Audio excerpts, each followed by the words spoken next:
Conferência Nacional dos Bispos do Brasil está completando 70 anos de fundação. A história da criação da CNBB está ligada ao Palácio São Joaquim e à Arquidiocese de São Sebastião do Rio de Janeiro.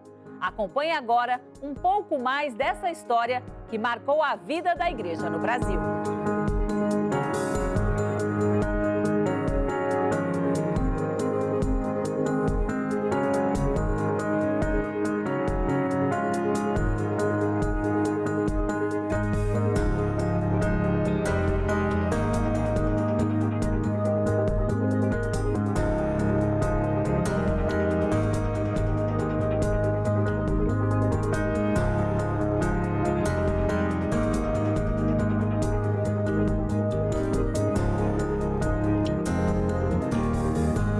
Arquidiocese do Rio de Janeiro, de 14 a 17 de outubro de 1952. Uma reunião extraordinária no Palácio São Joaquim criou e instalou a CNBB, Conferência Nacional dos Bispos do Brasil. Para a CNBB, o São Joaquim tornou-se um ícone. Afinal de contas, toda a movimentação pós-proclamação da República para uma presença da Igreja, a Igreja ser assim, mais atuante e independente, chega-se a um ponto importante que é a fundação do CNBB. E acontece justamente aqui na capital da República. E justamente aqui, como capital da República, reúne justamente os bispos, os arcebispos do Brasil, né, em outubro de 52, para pensar sobre a CNBB, acabou fundando e elegendo seu primeiro presidente. Torna-se realmente o ícone da fundação da CNBB. Foi nessa sala, nesse lugar, nesta mesma mesa, que fundou a CNBB e até hoje é conservada justamente essa mesma sala como na época. Os bispos e arcebispos do Rio de Janeiro têm conservado, né, justamente essa sala como memória da CNBB, né, e realmente marca a história da Igreja do Brasil. Tudo é conservado, as mesmas cadeiras, a mesma mesa, e é realmente uma memória que se faz com muito carinho.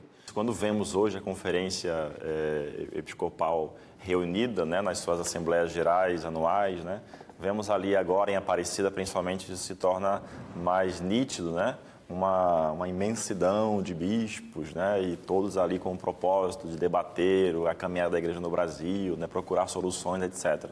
E quando vemos a fundação da CNBB, nós vemos a fundação realizada, né, numa sala do Palácio São Joaquim, que era a sede ainda hoje da nossa arquidiocese, né, e uma fundação realizada por um pouco mais de 15 bispos reunidos, né.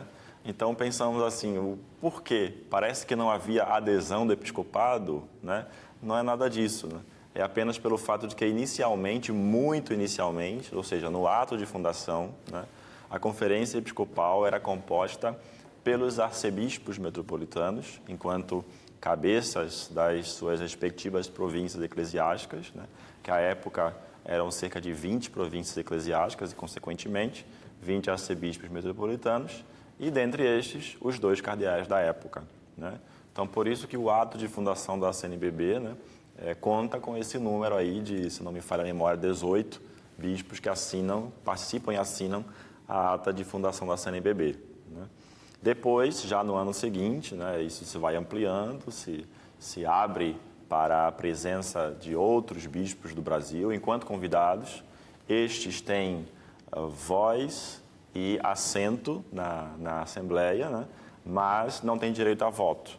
Depois, em 1958, há uma reorganização do Estatuto e, de fato, se estabelece que a Conferência Episcopal é para todos os bispos do Brasil, independente, né, do ofício que estejam exercendo, se são arcebispos metropolitanos, bispos diocesanos, auxiliares, prelados, todos têm direito a assento, voz e voto na Conferência Episcopal. No início, a presença foi de acolher esse belo momento da CNBB. A CNBB ficou muito tempo aqui no Rio de Janeiro, na sua sede, aqui no Rio de Janeiro, com um relacionamento muito próximo aqui da Arquidiocese do Rio de Janeiro, claro, com a sua própria independência, e tem sempre essa abertura de acolhimento e de estar presente e realmente estar ajudando a levar para frente esse belo trabalho. O Palácio São Joaquim mantém viva a história da fundação da CNBB. O Palácio São Joaquim foi construído de 1912 a 1918. Em estilo eclético, o edifício foi projetado pelo arquiteto espanhol Adolfo Morales de Los Rios, nome importante no processo de modernização urbana da virada do século XX. O Palácio São Joaquim, ele surge como uma participação da igreja num processo de reorganização urbana e arquitetônica da então capital federal, né? Os bispos do Rio de Janeiro, desde o século XVIII, eles residiam no Palácio da Conceição, que localiza-se mais ao centro da cidade, né? Em um dos morros que caracterizam o centro da cidade. Mas era um palácio colonial. No início do século XX, nós temos um processo de reforma urbana na cidade, né? Ruas são alargadas, prédios são construídos, né? Inspirados na arquitetura vigente e dominante em Paris, por exemplo. E o Palácio São Joaquim ele vem um pouco nesta linha, né?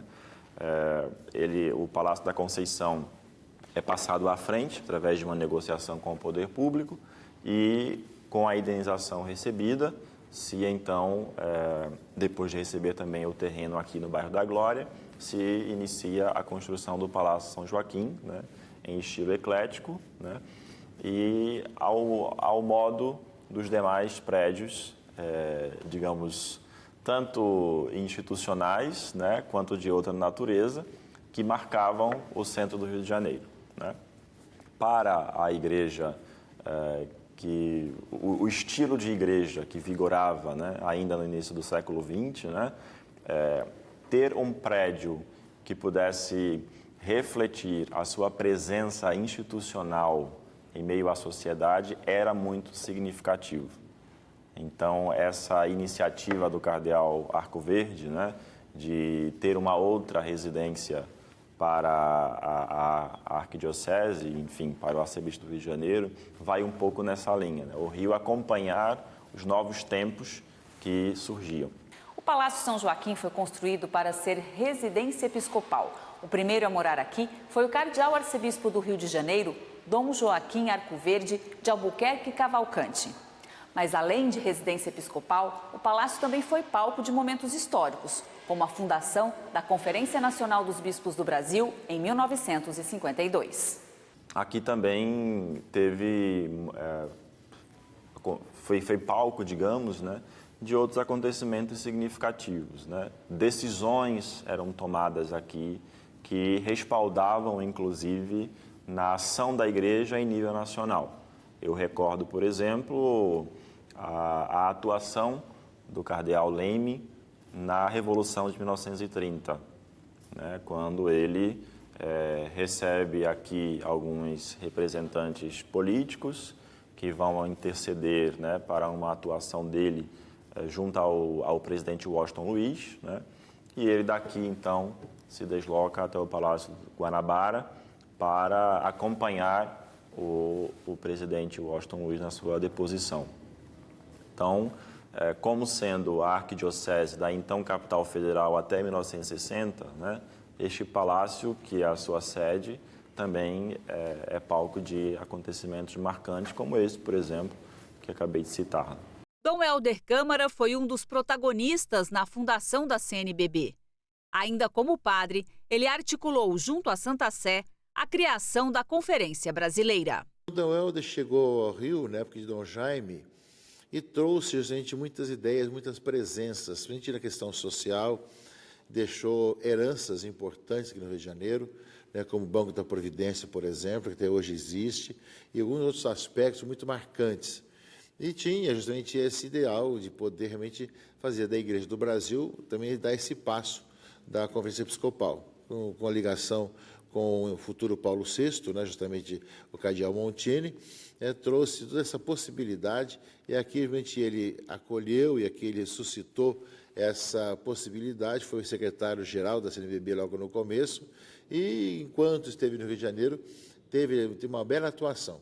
E depois, é claro, a igreja quis que ele tivesse uma atuação, mesmo como na sua independência enquanto arcebispo, foi depois para o líder Recife e deu esse espaço importante também naquela região. Ele trazia vários ideais no seu próprio coração, na sua própria vida e poucos foram acontecendo. Aqueles ideais de Dom Helder, tanto nas questões sociais, como nas questões da igreja, questões eclesiológicas, como também nessa organização da Igreja do Brasil. Porque é claro que as coisas não nascem assim do nada. Sempre tem por trás toda uma história, toda uma preocupação de levar para frente todas as coisas, de tal maneira, né, que aquilo vai amadurecendo e vai se corrigindo também com o tempo, vai dando passos importantes.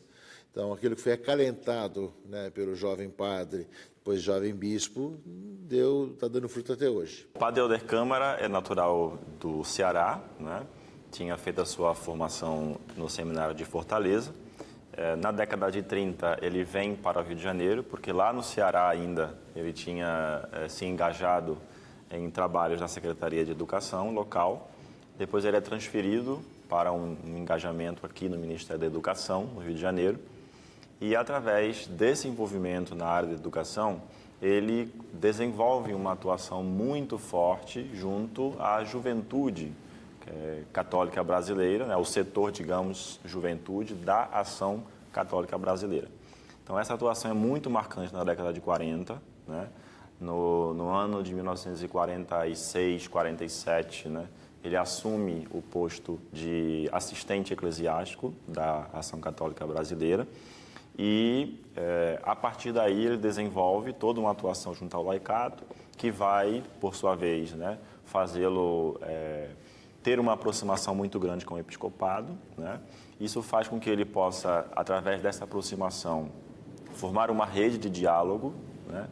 E com esta rede já consolidada, em 51, ele vai a Roma participar de um evento, né, de um congresso do laicato em Roma, e na ocasião conversa com o secretário de Estado, né? E, digamos, recebe aquela confirmação fundamental por parte da Santa Sé, né, para que aquele processo que já vinha em andamento pudesse, então, se desenvolver e chegar, né, à sua culminância. Então, desde a década de 40, a segunda metade da década de 40, até 52, poderíamos dizer, né, que nós temos aí um processo de atuação encabeçado pelo então padre Helder Câmara, que leva à fundação da CNBB. Dom Jaime de Barros Câmara, cardeal arcebispo do Rio de Janeiro, fez parte da primeira comissão permanente da CNBB, criada no dia da fundação da conferência. Jaime foi aquele que acolheu, como arcebispo na capital da República, acolheu, deu todo o acolhimento aos arcebispos que vieram fundar a CNBB e também todo o prestígio de Dom Helder, também de poder levar adiante seu empreendimento, ou seja, deu toda essa oportunidade. Na dúvida que aquele que é o protagonista é Dom Helder, Dom Jaime soube como ninguém acolher e realmente apoiar tanto a Dom Helder como também o próprio acontecimento da CNBB. Ele viu a sua responsabilidade de arcebispo da capital da República e assim levou adiante essa bela missão que hoje nós colhemos os frutos. Na reunião de fundação, de acordo com os estatutos que são estabelecidos, né, foi instaurado a figura de um conselho permanente, um conselho central. Este conselho era formado pelos 2 cardeais da época, enquanto membros natos do conselho permanente, e por outros membros que seriam o presidente, 2 vice-presidentes e um secretário-geral. Então, devido à preponderância da atuação de Dom Helder Câmara nos anos que precedem, né, a fundação da Conferência Episcopal, ele é aclamado, então, como secretário-geral. E vai exercer, né, essa atividade ao longo da década de 1950. Há uma relação histórica da Arquidiocese de São Sebastião do Rio de Janeiro com a CNBB. Aquilo que marca é a sede da fundação, o lugar da fundação aqui no Rio de Janeiro, aqui na São Joaquim. Isso não tem como mudar, ou seja, é a história da Arquidiocese do Rio e da CNBB. A CNBB, a Conferência Episcopal Brasileira, foi fundada no Palácio São Joaquim, aqui no Rio de Janeiro, em 52, né? Depois tivemos várias atuações dos cardeais, né, especialmente Dom Eugênio Salles, que ficou muito tempo aqui também, e deu grandes passos também, e ele que fundou, digamos assim, o trabalho da questão social com relação, muitas vezes, com relação a trabalhos da Conferência Episcopal, no caso, a SEBS, com relação também à campanha da fraternidade, já levou adiante também a questão do trabalho da Caritas, E aqui ele criou também o trabalho dos refugiados, então teve todo o trabalho de ligação, né, com a CNBB, mas que depois cada entidade tem seu próprio caminhar, sua própria história. Né? A CNBB vai assumindo cada vez mais o seu protagonismo enquanto reunião dos bispos do Brasil e cada diocese e arquidiocese a sua responsabilidade local.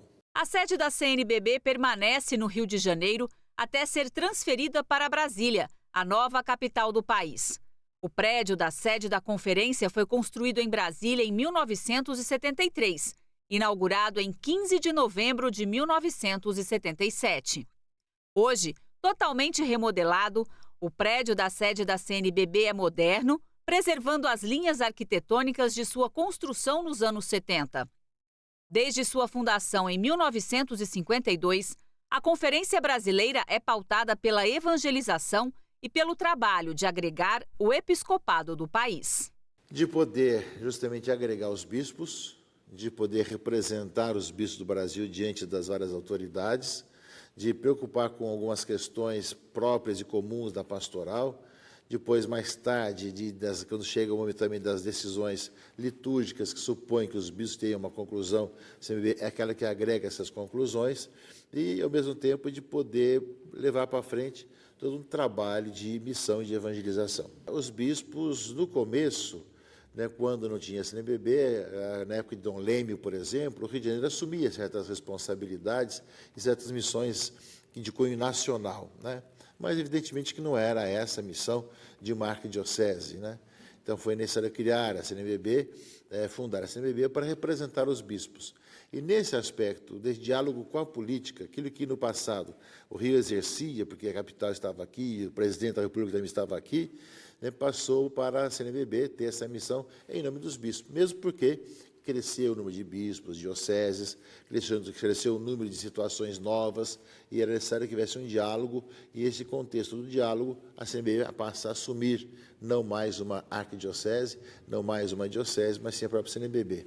Nós temos, a partir da atuação destes membros fundadores da CNBB, ou pelo menos do carisma que levou à fundação da CNBB, nós temos essa percepção de uma igreja que precisa estar mais antenada com os desafios da evangelização, sabendo que para a evangelização ter a sua eficácia, é preciso que se leve em consideração uma melhor forma de responder aos desafios sociais da igreja no país.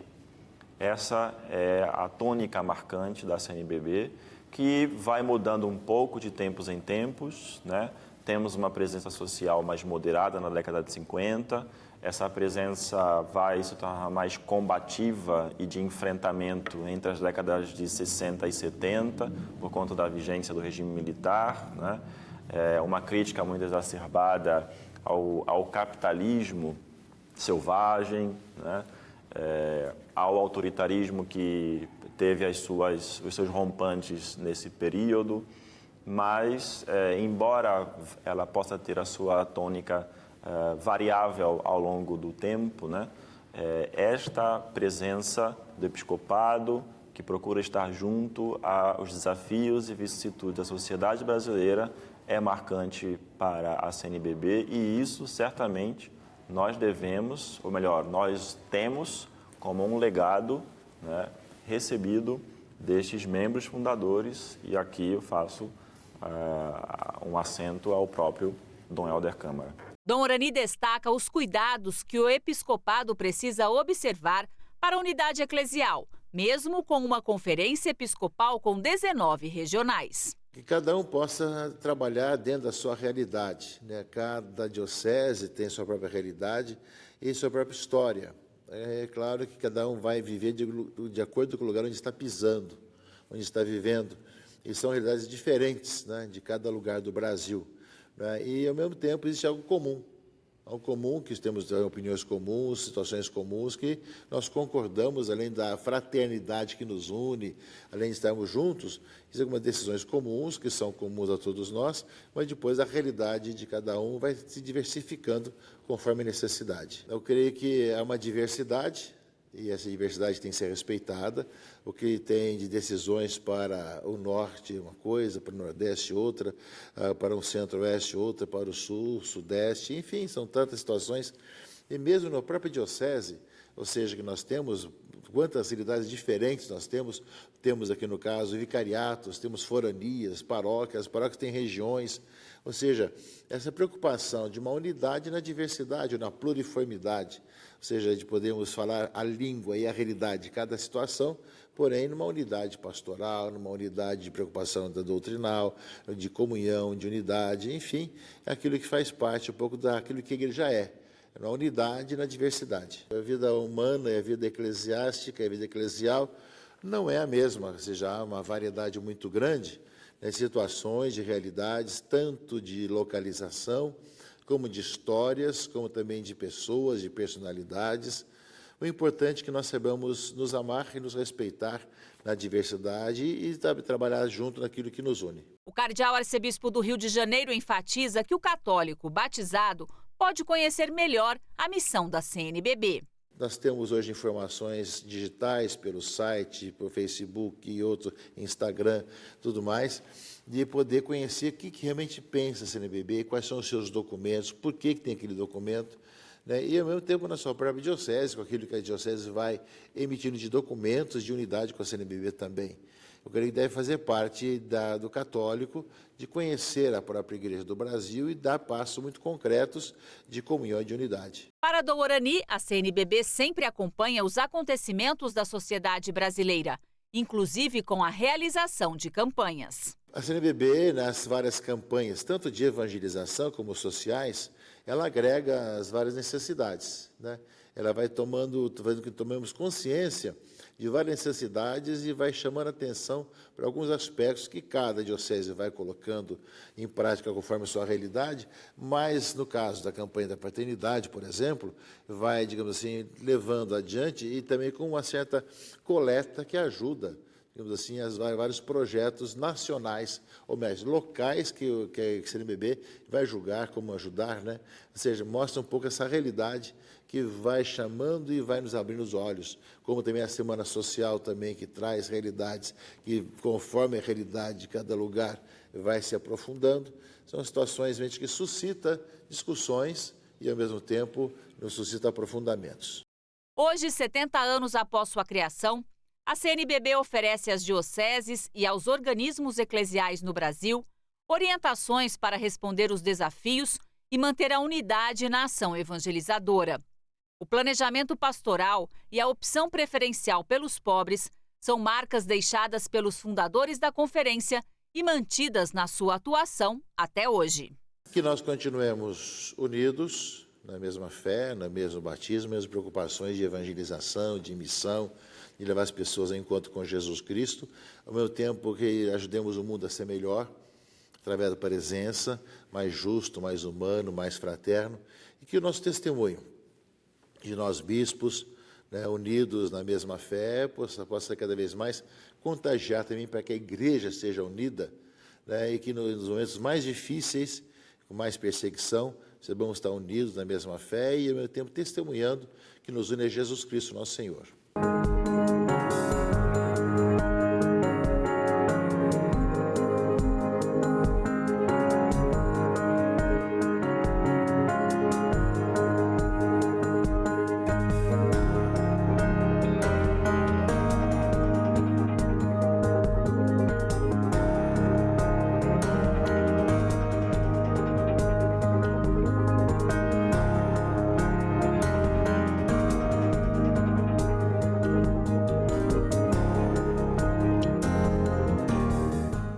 Você acompanhou o especial 70 anos da CNBB. Até a próxima. Rede Vida, liberdade para construir um mundo melhor.